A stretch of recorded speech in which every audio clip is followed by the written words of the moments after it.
Joined by Dr. Marceline, Head and Associate Professor, Anna Adarsh College, and RJ Yuva from Chennai, and PKD Nambiar, a political analyst on the show. Good afternoon and welcome to the show.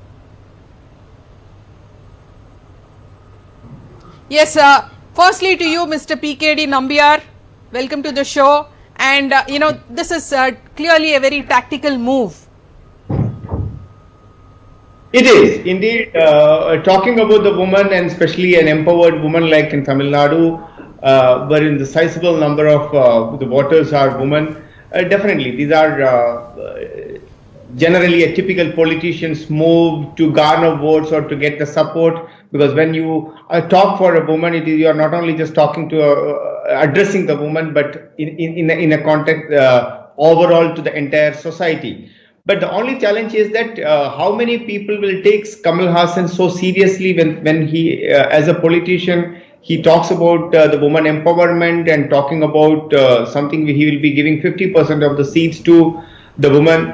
Over the last so many decades, many political parties, including to the Congress, to BJP, to every party have been, even the CPIM, etc., has been talking about the woman empowerment.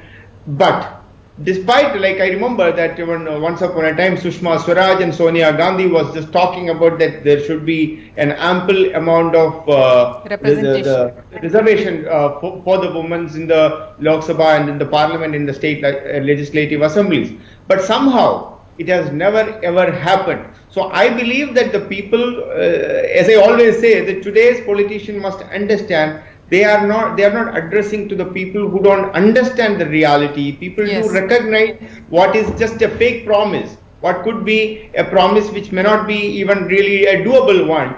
So I believe if it is possible, why not? It will be one of the greatest things. But then looking at the last time performance of Kamal Haasan, just winning about 3.77 votes share in the overall Lok Sabha election, I think whatever he is saying, it can be treated like in any other politician's typical comment. PKD Nambiar, you heard what Kamal Haasan has said. So do you want to? Yeah. There are two comments. It is a purely, as an analyst, I can clearly say it's a purely a politically motivated comment. It is not coming from within. Number two, you can really make that out that it is not like a typical politician that his articulation, he was very confused while he was talking about this particular stuff. It is not simply coming from within, like a typical politician will be going and articulating. No, what do you mean by, I want you to elaborate there. What do you mean by it is not coming from within? Because he very clearly gave examples about his family. He spoke about how women in his family always outnumbered the men and outperformed. No, that's one thing I'll tell you, that anybody whomsoever is talking about a woman empowerment, I think it should be welcomed, and there is no doubt, whether it is Kamal Haasan or for that matter Rajinikanth or even any other politician for that matter. The only problem so far, if you really look at from since independence, despite we had the Prime Minister to various Chief Ministers ruling out the women chief ministers and the women prime ministers, we never had that kind of empowerment in, whether it is in our parliament, whether it is in our assembly seats or to the panchayats, to every level. So the only challenge is that how much we can really trust these politicians. One thing is very clear, that Kamal Haasan has also proved to be like any other politician. So what I was just trying to tell you, when I was saying that his articulation, when he was saying that, it was not coming really within. It was more of like a fabricated comment. He's just trying to elaborate that it's like more of like he's still not been able to become a people's person rather than just a silver screen hero. His comment, that is only what I'm trying to tell you. But otherwise, it is a great decision. If he is able to do so, it will be something high. Everybody should be welcome. But so far, our experience have been that nobody has been able to do. And I would not like to take this comment also, rather than just I would not give that more value to this comment than just a political comment. Nothing more than that. Okay, but quickly, when we saw Bihar election recently, it was the women who voted, who were the reason for victory there. So yeah, women voters decided the fate of that election, right? So don't you think he is somewhere playing, getting 50% women candidates, considering how you need a lot of political backing, you need money, power, whether we accept or not. So all these things, all these factors are what that are considered before giving a ticket to the candidate. Do you have so many empowered women there in Tamil Nadu? So, Revati, of course we do have, not only in Tamil Nadu, across the country, whether to Bihar, to West Bengal, to Tamil Nadu, to Kerala, we can find most empowered women in this country.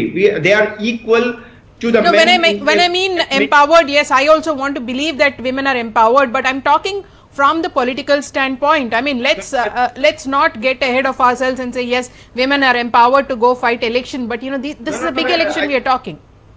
Revati, I'll tell you. The problem is that if a political parties, even including Kamal Haasan's party, do not have ample number of main women leaders within his party. A party like a CPIM, which has been always talking about women empowerment from the since so many decades, but do not have more than 1 or 2 Politburo members. Why? They do not have only one minister in Kerala, which is supposed to be considered as the most empowered woman in this country. They have only one minister in the cabinet as a woman. Why? So the politicians have been across every political party have been really doing a double standards when it comes to the woman empowerment and giving equal opportunities in politics, governance for the woman within the party. If they are not able to give, how will you be expecting to give equal opportunities in the government? Okay, do you think final one word, you know, when you have someone like a Kanimoyi, when you had someone like a Jayalalitha, someone like a Shashikala, but when it comes to finally taking the lead, except for Jayalalitha, nobody really made it big. So there is one classic case of Kanimori or a Supriya Sule, or the people who are coming from the political background, the family of politicians.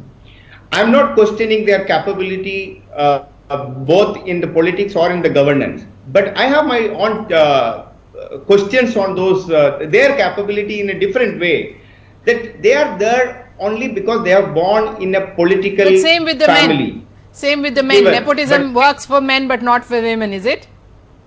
Revati, I'm saying you, Revati can be a leader. Even the doctor in the panel can be a leader. Why not? I believe that we have millions and millions of women in this country who have the equal power, or sometimes even like a company, like I'm an entrepreneur in my company. I have a large number of main leaders are women. And I believe that they have an extra power than a man. And I think, unfortunately, our patriarchal system or our governance system or a male chauvinist system has not given that kind of an equal opportunity to the woman, irrespective of any political party. Let's not talk about that it's a Congress or a BJP or a AIDMK or a DMK. Even when Jayalalitha was the Chief Minister of the state, one of the longest serving Chief Minister of the state, AIDMK has not been able to produce enough number of women leaders. Yes. Look at the way when you were showing the visuals of Kamal Haasan's program, on the stage, maximum number of people who are sitting were actually the men leaders. Thank you so much, Mr. Nambiar. Yes, that's the time I have.